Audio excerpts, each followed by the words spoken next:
আসসালামু আলাইকুম, আমি হানিফ ফয়সাল। এইচএসসি আইসিটি কোর্সে তোমাকে স্বাগতম। আজকে আমরা আলোচনা করতে যাচ্ছি তোমাদের আইসিটি বইয়ের চ্যাপ্টার 5 এর স্বাভাবিক জোড় সংখ্যার যোগফল নির্ণয়ের অ্যালগরিদম, ফ্লোচার্ট এবং সি প্রোগ্রাম। উক্ত প্রোগ্রামটি আমরা ফর লুপ, হোয়াইল লুপ এবং ডু হোয়াইল লুপ ব্যবহার করে সলভ করব এবং আমরা এটার প্র্যাকটিক্যালি দেখার চেষ্টা করব। তাহলে চলো শুরু করি।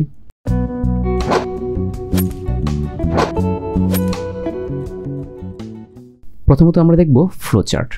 তো ফ্লোচার্টে কীভাবে লিখতে হয়, আমরা যেহেতু পূর্ববর্তী ভিডিওতে স্বাভাবিক জোড় সংখ্যা, স্বাভাবিক সংখ্যার যোগফল নিয়ে আলোচনা করেছি, সো এটা তুমি খুব ভালো করে জানো কীভাবে ফ্লোচার্ট আমাদের লিখতে হবে। স্টার্ট, তারপর আমরা কি নেব, ইউজারকে বলবো হ্যাঁ ইউজার আমাদেরকে একটা সংখ্যা দেন, দ্যাটস মিন ইনপুট n। দেওয়ার সাথে সাথে আমরা কি করব, আমাদের দুইটা মেমোরি লাগবে। একটা হলো ধারা কত থেকে শুরু করবে তা ইন্ডিকেট করবে এবং প্রত্যেকটা পদকে কি একজনের কাছে নিয়ে আসবে, যার কাছে নিয়ে আসবে তার নাম কি সাম। ওকে, তার মানে i = 2। কেন 2? কারণ স্বাভাবিক জোড় সংখ্যা কি শুরু হয় কি থেকে, 2 থেকে, দ্যাটস হয়। এবং সাম কি, সাম হলো সে একটা ভেরিয়েবল, যে ভেরিয়েবলে i প্রত্যেকবার মান নিয়ে আসবে এবং কি সে যোগ করবে। এখন i কতক্ষণ যাবে, হ্যাঁ তাকে নিয়ন্ত্রণ করার জন্য আমরা কি করব, একটা ডিসিশন বক্স নিব এবং আমরা এখানে লিখে দেব i। তুমি ততক্ষণ পর্যন্ত সামের কাছে যেতে পারবা যতক্ষণ পর্যন্ত তুমি লেস দেন এবং ইকুয়াল কি n থাকবা। এর চেয়ে যদি বেশি হয়ে যাও তাহলে কি তুমি আর যেতে পারবা না। ওকে, যদি সে শর্তে থাকে তাহলে সে কীভাবে যাবে, তাহলে তার কাজ হলো সামের কাছে যাওয়া। সামের কাছে গেলে সাম কি করবে, সাম ইকুয়াল সাম প্লাস i। সে সামের কাছে যাবে এবং সাম কি করবে, তার পূর্ববর্তী মানের সাথে i এর নতুন ভ্যালুটা সবসময় কি করবে, সে যোগ করতে থাকবে। ওকে, যেখানে সামের শুরুর ভ্যালুটা কত, 0, মানে তার কাছে কোনো কিছু ছিল না। দেন সাম বলবে হে i, তুমি যদি পরবর্তীবার কখনো আমার কাছে আসো তাহলে কি পূর্বের মানের চেয়ে 2 বেশি নিয়ে আসবা। কেন 2 বেশি?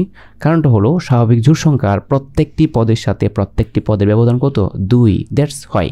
ওকে, তারপরে কি সে আবার এই শর্তের মধ্যে যাবে, যতক্ষণ শর্তের মধ্যে থাকবে ততক্ষণ পর্যন্ত এই কাজটা সে রিপিট করতেই থাকবে। দ্যাটস হয় এই টাইপের প্রোগ্রামগুলো বা এই টাইপের ফ্লোচার্টগুলোকে বলা হয় কি লুপ ফ্লোচার্ট।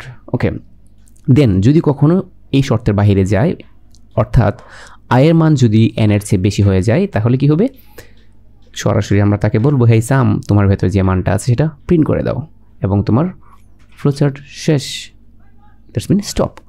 তাহলে এটা অ্যালগরিদম কী হবে, আমরা এটা অ্যালগরিদমটা দুইভাবে দেখার চেষ্টা করি। দেখো, প্রথমত আমরা জানি স্টার্ট ফ্লোচার্ট অনুযায়ী, তারপর ইনপুট n, তারপর কি সাম এবং i = 2। তারপর হলো আমরা শর্তরে দিব step number 4, while i <= n। যতক্ষণ তুমি i n এর চেয়ে ছোটো বা সমান থাকবা ততক্ষণ পর্যন্ত কী করবা, রিপিট স্টেপ 5। দেন এই কাজটা করবা, স্টেপ 5 কি sum = sum plus i, i = i + 2। Then step 6 কি প্রিন্ট সাম, এবং তুমি সামের ভেতরে যে মানটা আছে সেটা দিয়ে দিবা যদি তুমি এই শর্তের বাইরে চলে যাও। দেন তোমার কাছে দিস ইজ স্টপ। আমরা যদি চাই এটাকে কি দিয়ে সলভ করতে পারি, আমরা এটাকে তোমার ইফ ব্যবহার করেও অ্যালগরিদম লিখতে পারি। তাহলে দেখো ইফ ব্যবহার করে অ্যালগরিদমটা কেমন হবে, start step 3 everything is okay. Step 4 এ আমরা জাস্ট লিখব if i <= n, repeat step 5 else go to step 6। আমরা এখানে ইফ ব্যবহার করে রিপিট শব্দটা লিখতে পারি, অথবা আমরা চাইলে লিখতে পারি if i <= n, go to step 5 else go to step 6। এবং আমরা স্টেপ 5 এ দেখো যে কাজটা করতে পারি, যদি আমি এখানে রিপিট শব্দটা না লিখি, তো এখানে রিপিট শব্দ ছিল, দেড়শো আমরা কি স্টেপ 5 এ আছে সাম = সাম প্লাস i এবং i = i + 2।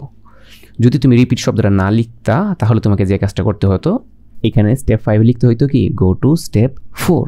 আমরা যে আমাদের পূর্ববর্তী ভিডিওতে ডিটেলস আলোচনা করেছি যে তুমি কীভাবে ওইটা লিখতে পারো। ওকে, কোনো অসুবিধা নাই, তুমি একভাবে লিখলে হলো। তো আমার সাজেশন হলো তুমি আমাদের প্রথম যে অ্যালগরিদমটা দেখালাম বাম পাশে আছে সেটা তুমি লিখবা। ওকে, দেন তুমি চাইলে স্টেপ 6 লিখতে পারো প্রিন্ট সাম, এন্ড কি স্টেপ 7 স্টপ।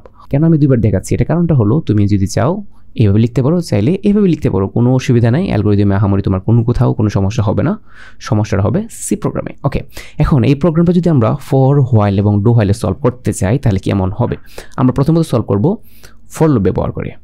তাহলে দেখো আমরা জানি কীভাবে কি লিখতে হয়। তো যে কোনো লুপের ক্ষেত্রে স্ক্যান পর্যন্ত কারো কোনো চেঞ্জ থাকে না। তাহলে দেখো আমাদের include.std.h header file int main, তারপর কি করলাম, আমরা আমাদের চলকগুলো নিলাম, আমাদের প্রোগ্রামে কী কী চলক লাগবে, i লাগবে, সাম লাগবে এবং n লাগবে লিখলাম। তারপর কি করব, ইউজারের কাছ থেকে একটা মান চাইবো যে হ্যাঁ ইউজার একটা সংখ্যা দেন। এই জন্য আমরা লিখলাম কি printf enter any number। User যেই সংখ্যাটা দিবে দেওয়ার সাথে আমাকে কী করতে হবে, এটাকে স্ক্যান করতে হবে। স্ক্যান করব, স্ক্যান করার পরে আমাদের ফর লুপ চালাতে হবে কীভাবে, ফর i = 2 অর্থাৎ i 2 থেকে শুরু করবে, i <= n, i সর্বোচ্চ n পর্যন্ত যেতে পারবে এবং i এর মান প্রত্যেকবার কত করে বাড়বে, 2 করে বাড়বে। এবং এই শর্তে থেকে সে কী করবে, আমরা জানি sum প্লাস i, এবং এই কাজটা সে বারবার রিপিট করবে।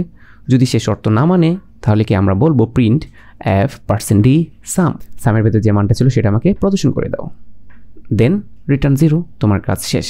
দেখো এই প্রোগ্রামটা আমাদের ফ্লোচার্ট এবং অ্যালগরিদমের সাথে হুবহু মিল, আহামরি কোনো পার্থক্য নাই।